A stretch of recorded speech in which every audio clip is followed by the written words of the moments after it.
दर्शकों नमस्कार। आध्यात्मिक और धार्मिक चैनल में आप सभी का स्वागत है।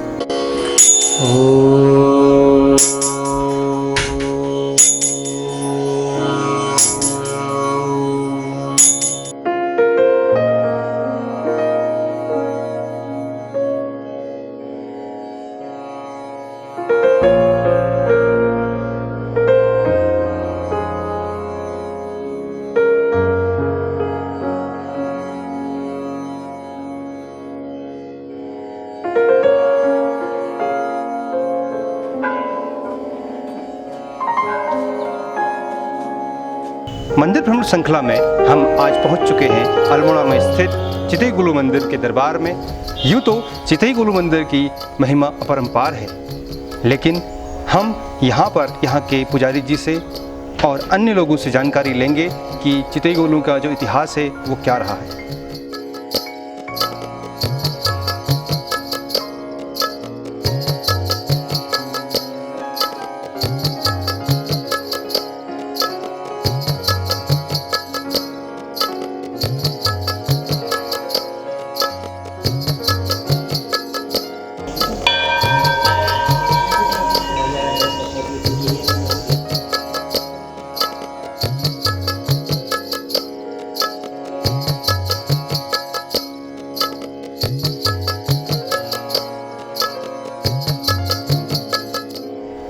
चितई गुलु मंदिर अल्मोड़ा क्षेत्र के एक सुदूर स्थान में लगभग 4 से 5 किलोमीटर की दूरी पर स्थित घने जंगलों के मध्य बसा हुआ है। इस मंदिर की महिमा अपने आप में अपरंपार है, क्योंकि यहाँ पर आने वाला जो पर्यटक है वो अनेक स्थानों से यहाँ पहुँचता है और मुख्य रूप से यहाँ अपनी अरदास या अपनी पीड़ा चिट्ठी के माध्यम से गोलू देवता के समक्ष प्रस्तुत करता है। और यह मान्यता है कि गोलू देवता उस पीड़ा को तुरंत ही दूर कर देते हैं। और यहाँ इस प्रकार से मंदिर के प्रांगण में विभिन्न चिट्ठी लटकी पड़ी हुई और यहाँ पर अन्य लोग एक चुनरी भी बांध देते हैं और वह चुनरी जब मनोकामना पूर्ण हो जाती है तो वह स्वतः ही उसको खोलते हैं और यहाँ आप आके फिर से गोलू देवता के दर्शन करते हुए विभिन्न प्रकार के भेंट उपहार गोलू देवता को समर्पित करते हैं। गोलू देवता की महिमा अपने आप में सर्वत्र व्याख्यात है और इनका प्रचार प्रसार पूर्ण रूप से कुमाऊं क्षेत्र के साथ साथ अन्य क्षेत्रों में भी हुआ है। आइए मंदिर दर्शन करते हैं और जानकारी लेते हैं।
आइए हम बात करते हैं गोलू मंदिर में उपस्थित पूरन चंद जी से, जो यहाँ के कार्यकर्ता हैं। पूरन जी, आपका बहुत बहुत स्वागत है। ये बताइए, गोलू देवता जी के जो जन्म से संबंधित जो जानकारियाँ हैं वो क्या हैं? ये एक राजा के पुत्र हैं, तो उनके 7 रानियाँ थी, कोई पुत्र नहीं हुआ उनको। गौर भैरव के उपासक थे वो। अच्छा, तो क्या राजा का क्या नाम था? हलराई, जैसे झालूराई, हलराई के नाती थे। अच्छा, झालूराई के बेटे हैं। हाँ।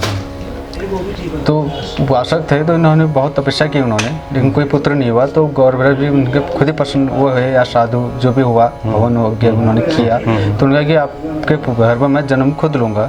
भैरव जी ने जी पुत्र रूप में जन्म, इसके लिए आपको 8वीं रानी माँ कालिंगा से करना पड़ेगा विवाह। हाँ, तो उन्होंने 8वीं रानी माँ कालिंगा से विवाह किया। तो ठीक हुआ, जन्म हुआ इनका, लेकिन बाकी जो 7 रानियाँ थी उनकी तो वो चिढ़ने लग गई, दाह हो गया उनके हाँ। अंदर। तो उन्होंने इनको मारने के लिए बहुत उपाय की, मतलब गौशाले में भी डाला, नदी में भी बहाया, और जब इनका जन्म हुआ तो उनकी माता के आंखों में सिलबट्टा, वो पट्टियाँ बांध दी और सामने सिलबट्टा रख दिया, बोल दिया कि आपसे जन्म कोई वो नहीं, सिलबट्टा पैदा हुआ है।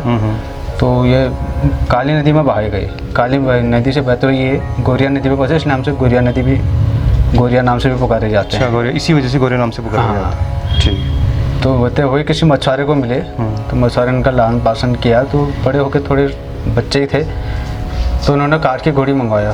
तो काठ की घोड़ी मंगाया तो उसमें प्राण अवतारी पुरुष थे ही, उन्होंने प्राण संसार किए, और एक दिन ऐसे चलते चलते अपने ही जहाँ इनका हुआ है निवास था उसी तरफ चल दिए, चंपावत। तो वहाँ पर 7 जो रानियाँ थी जिन्होंने इनके साथ ऐसा किया था, तो पानी भरने के लिए आए थे वहाँ पर। तो उन्होंने कहा कि तुम यहाँ से हटिए, मेरा काठ का घोड़ा पानी पिएगा। तो मुस्कुराने लग गई, देखने में तो अच्छा है, लेकिन ऐसे बुद्धू बालक मैंने कहीं देखा, कहीं लकड़िया घोड़ा पानी नहीं पी सकता। तो उनके पास भी जवाब था कि जैसे लकड़िया घोड़ा पानी नहीं पी सकता, तो किसी माँ से सिलबट्टा भी पैदा नहीं हो सकता। कुछ तो शगुन भी आसमां बढ़ गए थे। तो होते हुए राजा के कान में पहुंच गई बात, तो बुलाया गया उनको, उन्होंने बताया कि मेरे को ऐसा ऐसा वो क्या था, मेरे ऐसे क्या, मैं आपका बालक हूँ, माँ कलिंगा से भी मिले। तो पता लग गया था कि हमारा ही पुत्र है, तो उनको राजा सिंहासन का गद्दी दे दिया था। तो न्याय करते हुए अपनी इनको पिताजी जो थे उन्होंने भी कहा कि 7 रानियाँ जो थी उन्हें भी दंड दिया, उन्होंने मना कर दिया क्योंकि जैसे भी मेरी माँ है। ठीक, ये है। तो तब से न्याय करते हुए बढ़ते जाते हैं, तब से अनवरत न्याय के देवता के रूप में। हाँ, हर जगह इनका न्याय चलती थी। पंचायत जो पुराने जमाने में चलती, वही हर जगह चलती थी।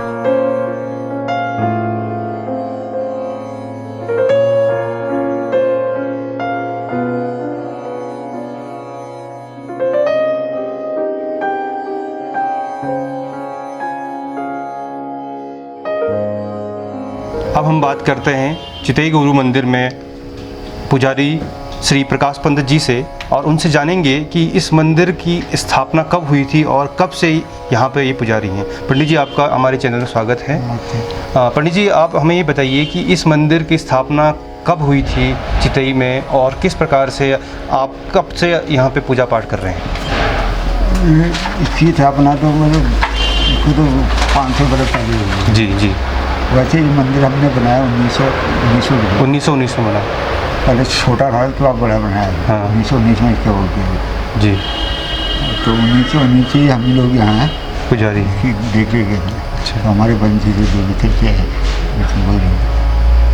तो हमारे बाप दादों के बना हुआ मंदिर। पहले उस समय जब अल्मोड़ की राजधानी चंपावत थी जी, तो उसके बाद जब चंपावत की राजधानी अल्मोड़ आएगी, हाँ, तो हमारे उनको सपने में गुल देवता जी आए, तो उन्होंने कहा कि मैं भी अल्मोड़ा आना चाहता हूँ, तो इतने बजे रात मेरा डोला आएगा, ये है फलाना जी। उन्होंने ये जगह चुनी। अच्छा। तो ये चारों जो उन्होंने कहा जब मेरा डोला आएगा चारों ओर से बाउंड्री कर देना, ये बाउंड्री अभी तक है पूरा। अच्छा, ये सपने में ये बातें आई तब जाके मंदिर की स्थापना की। जिनको सपने आए उनका नाम था मुकुंद चंद पंत। अच्छा।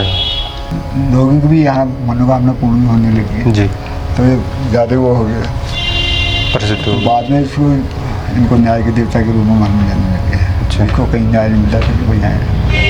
ठीक। आप कब से यहाँ पूजा कर रहे हैं? मुझे भी हो गई 25-30 साल हो गए। 25-30 साल से आप लगातार पूजा कर रहे हैं। तो आपको कुछ चमत्कारिक एहसास हुआ इस बीच? हाँ, तो नहीं बहुत लोगों का हुआ। एक गाजियाबाद के थे, उनके लड़के को बेकस फंसा दिया था, तो आज जेल में जाने थे, अचानक उसी समय जमाने कर दी। उसके पापा यहाँ आएंगे तो उन्होंने धर्मशाला बना रखा पीछे। अच्छा। उसमें नाम भी घटाया। हाँ हाँ।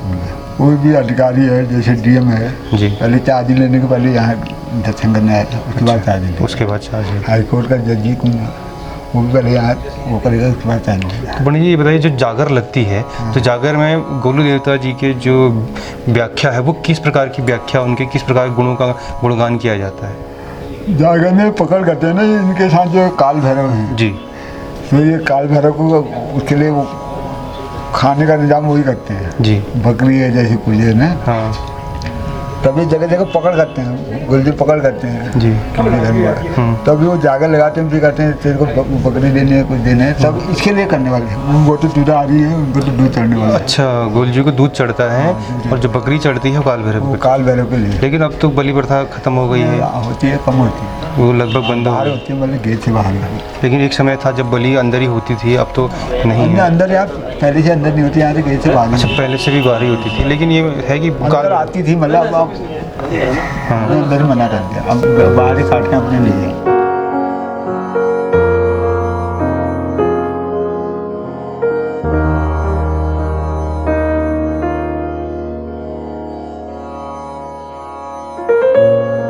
सर मेरा नाम यतीश शर्मा है, मैं नोएडा से आया हूँ और यहाँ आते आते 10 साल हो गए मुझे। खुद आए थे इधर जागेश्वर, तो फिर देखा कि चितई गोलू है और काफ़ी कुछ था देखने के लिए, तो घूमते घूमते फिर अच्छी लगने लगी जगह और हम रेगुलर आते रहे। पहली बार देखा तो एक अद्भुत अनुभव था, इतने सारे पेपरों को देखना या चिट्ठियों को देखना, और वो केवल निरर्थक बात नहीं थी, सार्थक थी। इसीलिए लोगों ने इतना परिश्रम भी किया होगा आने के लिए, टांगे भी होंगे, तो सभी वास्तविकता है, कोई कल्पना नहीं है।